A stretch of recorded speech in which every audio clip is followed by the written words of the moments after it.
All right, as you ladies take your seats and get your fruits and get your picture on, we're gonna bring Miss Angela Wynette Arthur. I'm sorry, put some respect on your name. Angela Wynette up so that she can be able to present us with our mental, emotional piece of the event. All right, so y'all give it up for author Angela Wynette. Hey guys! Thank you first to Monet for the invitation to come. I love to be able to come and help our friends that are like family. So when she called, I was super excited because I was like, I always love to come and share, but especially, okay, I can say it, with us and with moms and daughters. I love it because it's always a good time. The energy is great. I am an interactor. Like she said, I'm goofy. I love to have a good time. So this is going to be an interactive speech. I'm not just going to get up here and talk to you guys. I am actually going to ask questions. I'm going to need crowd participation. And so I am looking forward to you. If you're shy, we're going to go ahead and get out of that today, okay? I appreciate y'all early for that. So before I get into all of my introductions of who I am, what I'm about, and all that good stuff and that formalities, I do have an introductory icebreaker that I would like for all of you to participate in for me. This icebreaker is going to require you to talk to people at your table.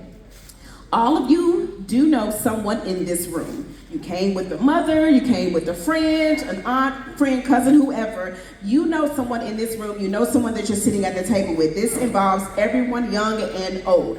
And so for this icebreaker, I need for you to pick a partner at your table.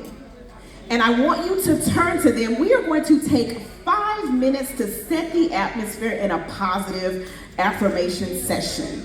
And so for the first 5 minutes, when you pick your partner, I need for you to turn to your partner and tell your partner what you admire and love about that person.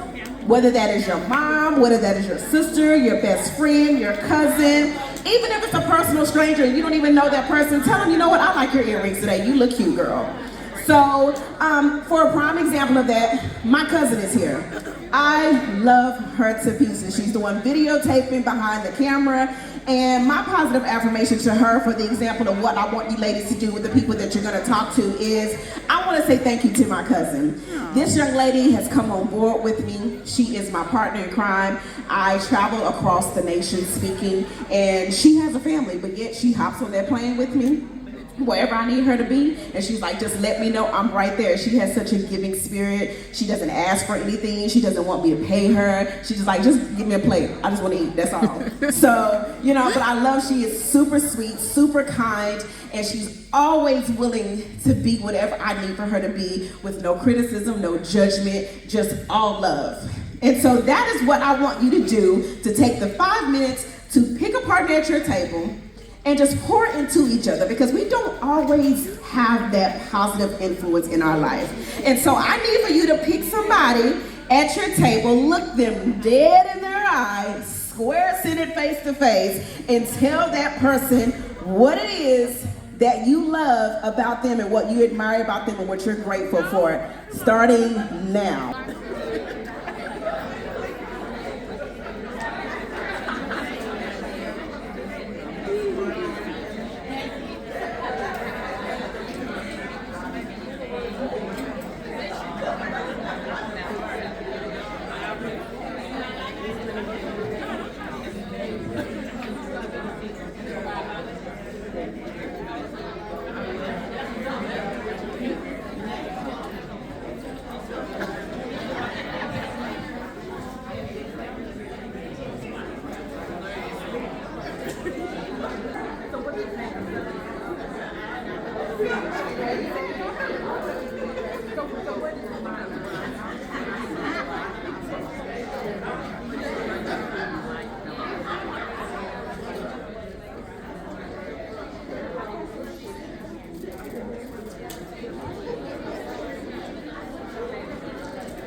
see that you ladies are starting to wrap up on your affirmations, and I'm loving it. I got to walk around and listen to what some of y'all were pouring into each other. And so a couple of things that I heard as I was walking around is that you love them for their attitude, how upbeat they are, how much they encourage you, how much they pour into you. I had one little girl told me, I love her because she's my partner in crime. I said, is that a good thing or a bad thing? Do y'all be getting in trouble? And she's like, we get in trouble. I said, I thought of so by the way you said that. So, however that is for you, whatever that looks like, today before we end and leave, I want you to know you are not in this by yourself. There is someone connected to you. There is someone around you that is always going to have a way of being able to help you whenever you're in your time of need. And so a little bit about me before I get into all that good stuff is, again, Monet said, I am an author, but I'm also a life coach. I'm also a motivational speaker, and then I'm also a flight attendant. So I'm all over the place, y'all. I got a lot going on, okay? But I love everything about what I get to do because every single job that I get to do allows me to be able to connect with people and leave a lasting impression. And if you don't know anything else about me, anybody that you meet that will tell you, if nothing else, Angela made me laugh, she made me feel loved, she supported me, because that is my mission, that is my goal in life, is I want whoever encounters me to know that they are enough. They are special, they are important, and they matter. And so that's why I came out with these 5 books. I am a published author. I publish all of my own things. And so I'm a self-published author. The 5 books that I have out are all inspirational, motivational books. I will get into some of those and tell you about those in just a second. Right now, I do help people ghostwrite. So if you have a book in you that you want to get out and you've been nervous about it, you don't know how to start, I'm your girl, holler at me. I will help get that out for you. And again, if you have anything coming up, whether it's a church event, a school event, or anything like that, feel free to reach out to me. I speak anywhere. I do a bunch of events because I love to motivate. I love to pour into people, and I just love the connection. So if you need my business card, I will have those here today. But about the books, my first book that I came out with was during the pandemic. I have always been a person, all of my group friends always said, you know what, you're the Mama Angie of the group. That was my nickname growing up because I always wanted to take care of everybody. I wanted to always be there for everybody, make sure everybody was happy, make sure everybody was good. But at the same time of doing that, I did not know who I was. How many of us, speaking to the moms right now, growing up, we poured into everybody, and still now, we pour into our kids, we pour into our jobs, we pour into our spouses, we pour into our friends, and then at the end of the day, we're like, where's time for me? You know, what am I doing with myself? Why am I feeling incomplete? Why am I feeling depleted? Because we haven't taken time for ourselves. And so that first book that I wrote is called My Pain Versus My Purpose. That book is a tell-all about me overcoming me. Because I was my biggest downfall. As a kid, I had a 2-parent household. They are still married to this day, 40 plus years. They're high school sweethearts. I grew up right here in Arlington, Texas. I grew up in a predominantly white neighborhood, predominantly white school. Me and my sister were the first 2 black kids at the school. So life for me was, for lack of a better word, a silver spoon. I didn't struggle. I didn't know what that was. We didn't know what, being deprived of certain things was. And so because of that, my family, when we would go around them, they're from the country. My cousins, why y'all talk like that? Why y'all so proper? What you mean? This is just what I'm used to, And so because of that, it started early in my life of being made fun of. And so because of that, I started feeling self-doubt. I started questioning myself about, well, is something wrong with me? Am I doing something wrong? Do I not fit in? Am I not important? And so this is for the teen girls. A question of you are there times when you at school and you're around certain people and they make you feel like something's wrong with you? They make you feel like I'm not good enough. My clothes aren't cute enough. My hair isn't right. I don't say the right things. Is there anybody here that's dealing with that at school?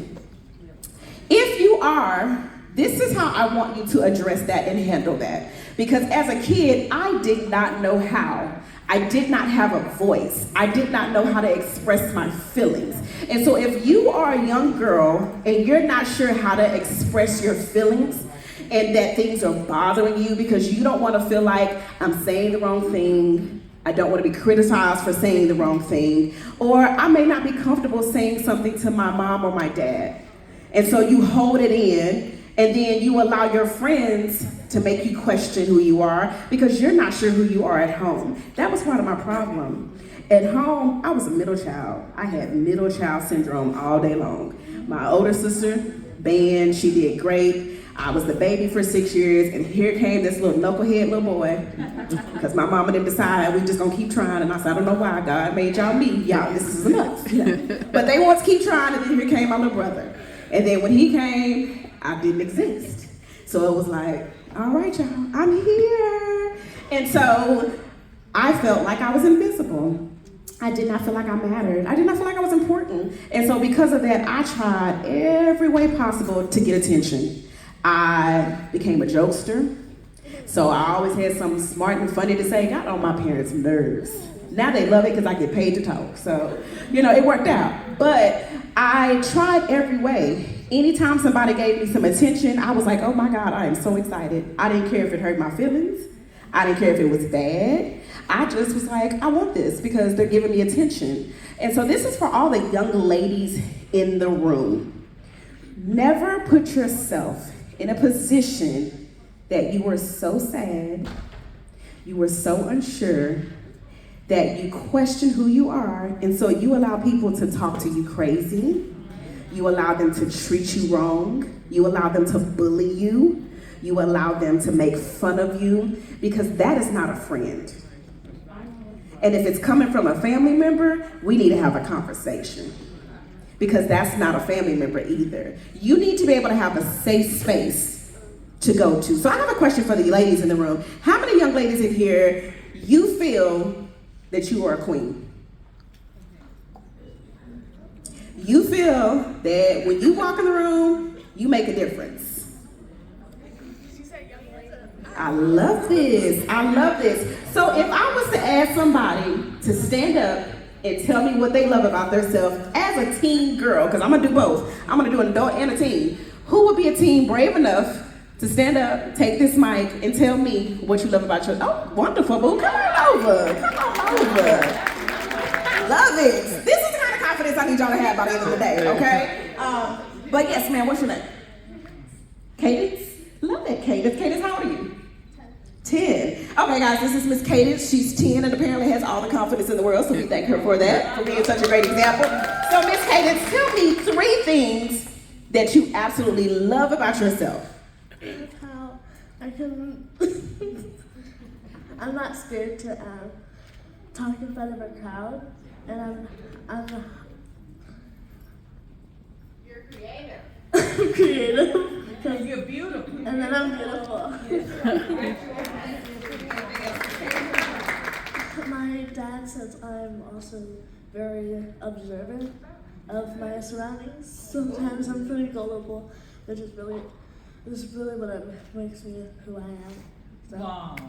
Well, we love that. Thank you so much, Cadence. I appreciate your participation. And so just like Miss Cadence just said, she said a key thing that very importantly stuck out to me. She said, my father said. And I know that may not be everybody's story in here. Everybody may not have a father figure in their life. They may not have a male figure that's a positive influence. But if you do have that positive influence, if you do have that male figure like Cadence that can pour into you and tell you, you are a queen. You are beautiful. Yes, your skin color is dark, but that is a beautiful thing. Just because they're light and you're dark, or you're dark and they're light, does not make you any less significant. You are just as important, you're just as special, and you matter just as much. So now, can I get an adult in the room who can come up? Okay, well, come on up, friend. Come on up. Hurry up. Come on up, friend. All righty, friend. And what's your name? Shantae. And Shantae, how old are you, Shantae, if you don't mind us asking? 38. All right, 38, okay. So this is Miss Shantae. And so Miss Shantae, you tell me 3 things that you love about yourself. I love that I pour into people by providing my mentoring services to young girls. I love helping people, and I just like being there for people. I love it. And so, Miss Shantae, I do have a question for you because you said a lot of things about what you like to do for others, but do you take that same time to pour into you? I'm working on it. Working on it. And that's a real thing. That's a real thing because just like Miss Shantae, and thank you, Miss Shantae, just like Miss Shantae, like I said, growing up when I was young, I wanted to help everybody else. I wanted to be there for everybody else, but I did not know how to be there for myself. And so because of that, I neglected me. I neglected my feelings. I neglected the questions that I didn't get answered because I was afraid to go to my parents. I was afraid of what they would say. Because a lot of my time, my parents are country raised, so they old school. My dad is a pastor, has been all my life, and my mom's school teacher. Well, she's retired now, but she works at a daycare system. And so with them, they were old school, be seen and not heard. That's how I was raised. You a child, stay at a child's place, but we love you, but you ain't got nothing to say. And so with that, because of that, I did not voice my opinion. Now we have the best of relationships. I can come to my mom and them and listen, y'all trying me today, you know. But they know, and I love them, and we can say that respectfully, and they get it, and now we have that relationship. So to the moms in the group here, please create that safe space for your daughter. Just because they are a child, just because they are young, does not mean they do not have something important to say. It does not mean that their feelings are not valid.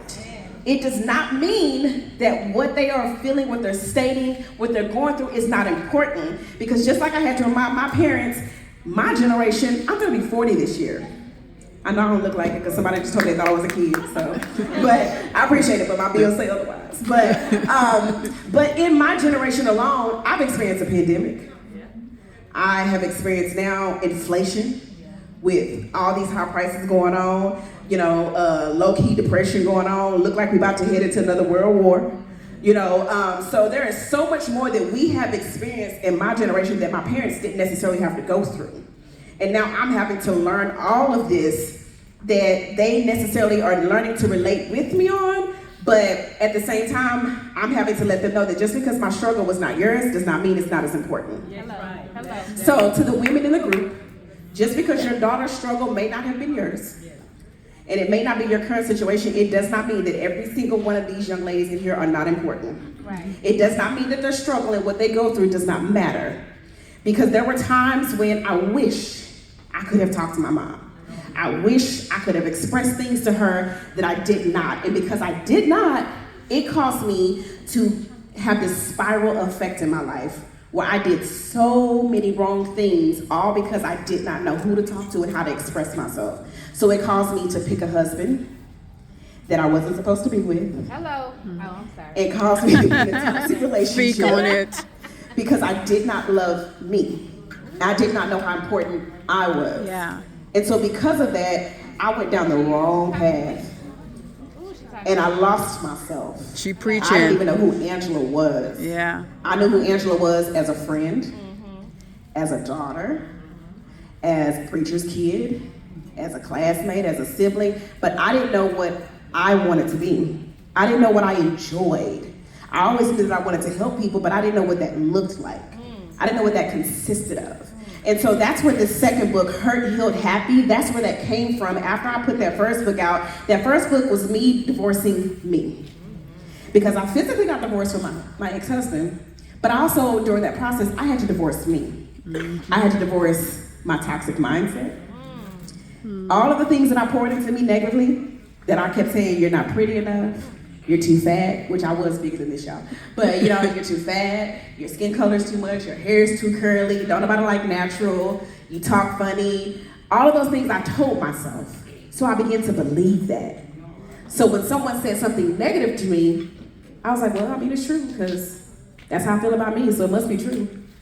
And so when I got divorced, I had to then divorce the Angela that I had created. And I had to find a way to heal me. And the first way I found a way to heal me was I went to counseling.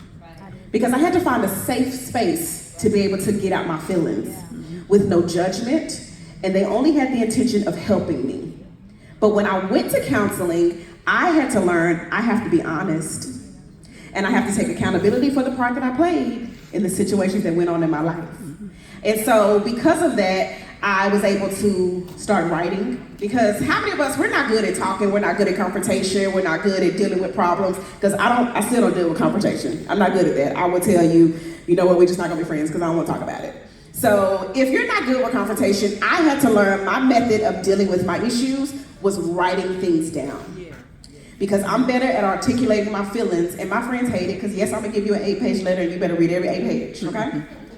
But that was my method of, I'm gonna write, and I'm gonna give you this, and this is gonna help me get out what's bothering me. Because everything you hold in, and this is for my young girls, everything you hold in begins to take over you. So when you wake up in the morning, I need for you to start your day. What's your name, sweetie? Bree? I need you to wake up in the morning, and before you get ready to go to school, when you're brushing your teeth in the mirror, you start saying, I am a queen. I am important. Today is going to be amazing. Today I am going to excel at everything I do. Nobody is going to make me have a bad day because I can determine that. And if my friends get on my nerves and they start treating me wrong, all right guys, I'm going to go over here. I'll see y'all later. Because you have the power to do that. You have the power to change that day. And just like your partner in crime, like she told me, y'all gotta have each other back. When she's feeling down, you motivate her. When she's feeling down, you pour into her. Y'all keep each other encouraged. That little look she gave, I know she gave that on purpose, but at the end of the day, I know she loves you because she's goofy. But at the end of the day, I know that's your friend. And if y'all call each other, don't just sit up and talk about people. Don't sit up and make fun of people, but actually say, you know what, friend, what did you do good today? That's right. Mm-hmm. What happened great to you today? Mm-hmm. What are you looking forward to doing in the future? What grade are y'all in? 6th and 8th grade. Okay, so you're getting to that threshold of it's almost time to start thinking about your future. What do you want to be? What do you want to do? Cosmetologist? Okay. And what do you want to do? Psychiatrist? So now, parents, if you were sitting at this table with them, you just heard what they want to do. There are so many camps. There are so many different training classes and things that you can start investing in them now. To start encouraging them so that society does not teach them that you're supposed to be out here shaking your behind, dressing half naked, talking crazy, talking about people, partying all the time. No, that's not where you are. Queens, we carry ourselves as such. We walk and talk as such. We make ourselves known as such. So once I healed me, when people came up and was like, oh, you ain't about nothing. Oh, that's cute. I appreciate that. Okay. And so when you see me on TV, keep that same energy. Yeah. You know, and so whatever people say about you, that doesn't matter. That's not important. It's what you believe about yourselves. And that started even with the moms, because I know now that I'm 40, it took me in my 30s to be confident about who I am. So if you haven't gotten there yet, don't feel bad about yourself. Because even now, I haven't perfected it. I still have to wake up in the morning, okay, Angela, yesterday may not have been so good, but today we get a new start. We have another day to get it right. So, moms in here, now the question is for you. How many of you are confident about yourself? How many of you feel like you got it together? Yes, we all have room for improvement, but for the most part, life, I'm handling it. It's not handling me. Because your kids, whether they are a niece, a friend, godchild, whatever, they are mimicking and mocking you. So whatever behavior you possess about yourself, if you're confident, that makes them confident. If you wake up and pour into them every day, that's what they're gonna feel. But if you wake up and say, oh, you get on my nerves, you always talking, why you do? They're going to feel that. And then when they start to have that attitude, well, where did they get it from? When they start to have that negative connotation, where did it come from? So let's be the examples that we want our daughters to see, because we can start now breaking those generational cycles. We're starting now with my niece. She's 6 years old. She wants to do makeup and all that stuff. She's 6 years old. What do? All right, let's go over and get your vanity set. All right, you love watching tutorials? She is so smart. She's going to the gifted and honor school at 6 years old. You know, we pour into her. She's very artistic, so her art was just displayed in the Richardson art department. And so whatever she wants, we put her in that. You love that? Let's invest in that. Let's do that. Because even at 6 years old, we can start now cultivating that behavior that is going to make her thrive when she gets older. Just like now, I used to be so goofy, still am, y'all. But to the point to where I took nothing serious. I was a straight A student, but I didn't try. It wasn't hard for me, but I didn't really invest in myself. And because my parents always said, you talk so much, you always doing something, get somewhere and sit down, it made me have no drive because I was like, people sick of me. They don't want me to do nothing. They don't want me to achieve. And so now that I have been put in a position where I'm signed with an agency, I go and speak all over the world. I never thought, little old me from Arlington, Texas, people would want to see me and have me come represent them. And so you can be whatever you want to be. Society does not have to determine that. Your family actually doesn't even determine that. You determine that.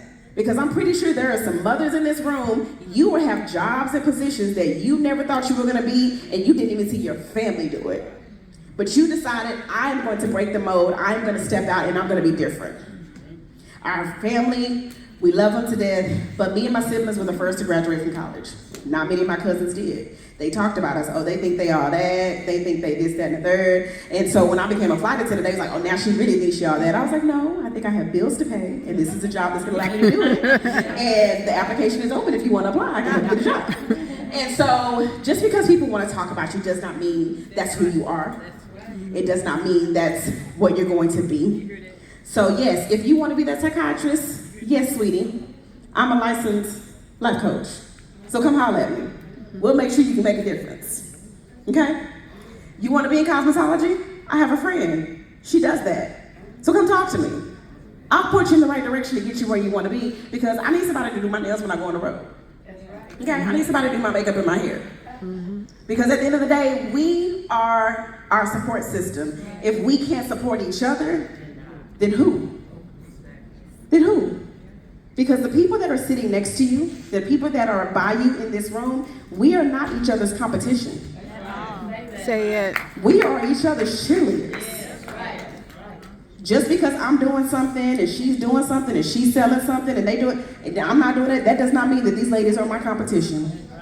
That means that we can all come together and one day put on an event together and we can host it and we can sell and boom the room out. And we can become our own success.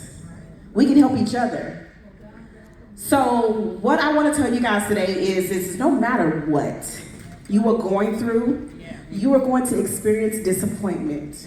But I will tell you, your disappointment is going to be the birth to your destiny. Amen. Say that. Because sometimes our greatest disappointment is what leads us and propel us into our destiny. Amen. Because sometimes we have to get our feelings hurt. Because if we don't, we stay stuck.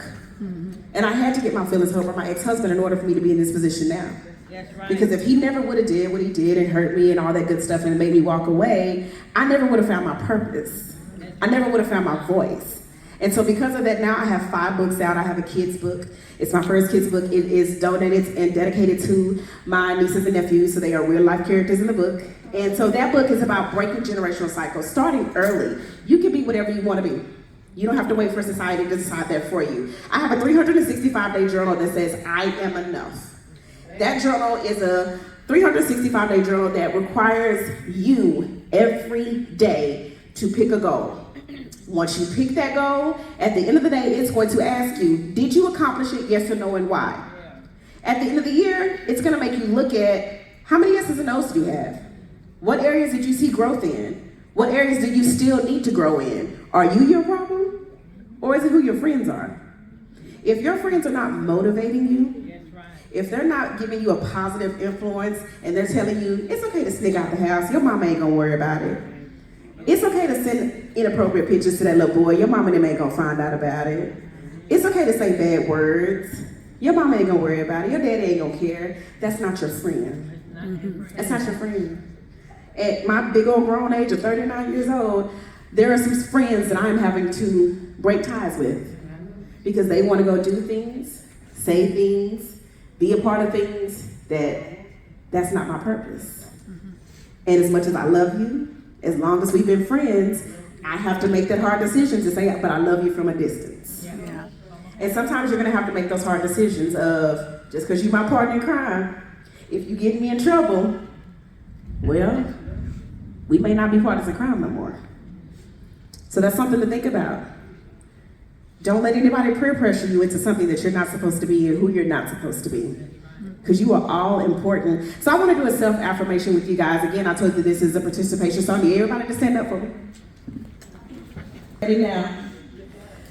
So for this self-affirmation, I need you to get as loud as you want. I don't care if you interrupt in other rooms or whatever. We need for them to hear we got some queens in the building. Okay. And so for these self-affirmations, I want you to repeat after me. I am. I need to hear you. I am. Beautiful. I am. A queen. I am. Whatever.